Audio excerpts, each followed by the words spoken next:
guys, welcome to our channel. இந்த first time பார்த்தீங்கன்னா மற்றவங்க லைக் ஷேர் மற்றும் சப்ஸ்கிரைப் பண்ணிக்கோங்க. இப்போ இந்த வீடியோவில் நம்மளோட பெரியமா வந்து ஒரு அல்வா பண்ண போகிறாங்க. சரி, நம்ம அதை போய் பார்க்கலாம். நம்ம இன்னைக்கு செய்ய போகிறதுங்க அரசாணிக்கான்னு சொல்லுவோம் இல்லைங்களா? கொங்குல கொங்கு நகரமெல்லாம் அரசாணிக்கான்னு சொல்லுவாங்க. ஆனால் இது வந்து பரங்கிக்காய்ங்க. இன்றைக்கி செய்ய போகிறது பரங்கிக்காய் அல்வா. நான் ஒரு 1/2 கிலோ பரங்கிக்காய் எடுத்து நல்லா பொடி பொடியாக நறுக்கி அது கூட 4 ஸ்பூன் பாசிப்பருப்பு போட்டு நல்லா வேக வச்சு கொலைய வேக வச்சு எடுத்துட்டுங்க. அடுத்து 1 டம்ளர் பாலுங்க, அதுக்கு 1 டம்ளர் நாட்டு சர்க்கரை, அதுக்கப்புறம் ஏலக்காயும் சர்க்கரையும் போட்டு நல்லா நுணுக்கி வச்சுட்டேன். நெய்யில் நல்லா முந்திரியும் திராட்சையும் வறுத்து வச்சுருக்குங்க. இப்போ என்ன பண்ண போகிறேன் அப்படின்னு சொன்னால், கடாய் எடுத்து அடுப்பில் வச்சுக்கலாங்க. அடுப்பில் வச்சுட்டு இந்த பாலை ஊற்றிடலாம்.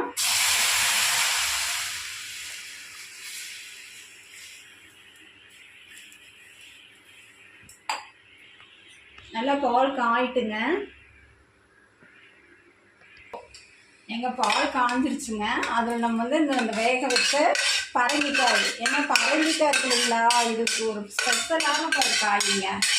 நம்ம புதுசாக கல்யாணம் பண்ணான்னு வச்சுக்கோங்களேன், நம்ம வீட்டிலேருந்து முதல் சீர் கொடுப்பாங்க பாருங்க.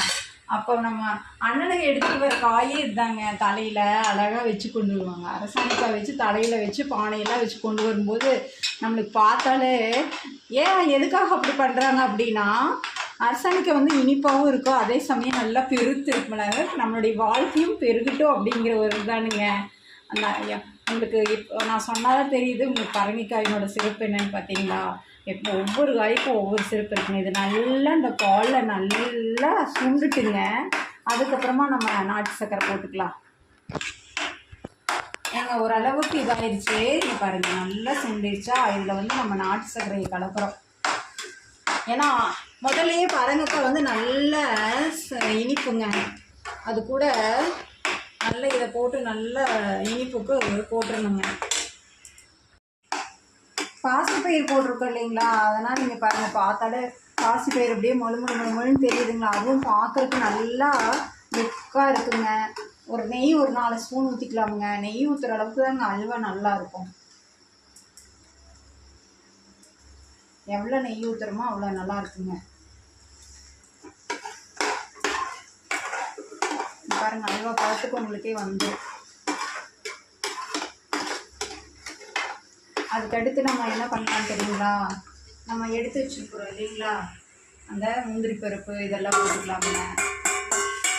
அரைச்சி வச்சுருக்கிற முந்திரி பருப்பு, நட்ஸு, அடுத்து வந்து நம்ம அந்த ஏலக்காவை நம்ம நுணுக்கி வச்சுருக்குறோம் இல்லைங்களா, ஏலக்காய் இது போட்டுட்டு நல்லா கிண்டிகிட்டே இருக்கலாங்க. பாருங்கள், அல்வா ரெடிங்க. பரங்கிக்காய் அல்வா பார்த்தாலே சாப்பிட்ற மாதிரி இருக்குங்களா. இன்னொரு 10 நிமிஷம் இருந்தால் போதுங்க, இனிப்பு உங்களுக்கு ஸ்வீட் ரெடி.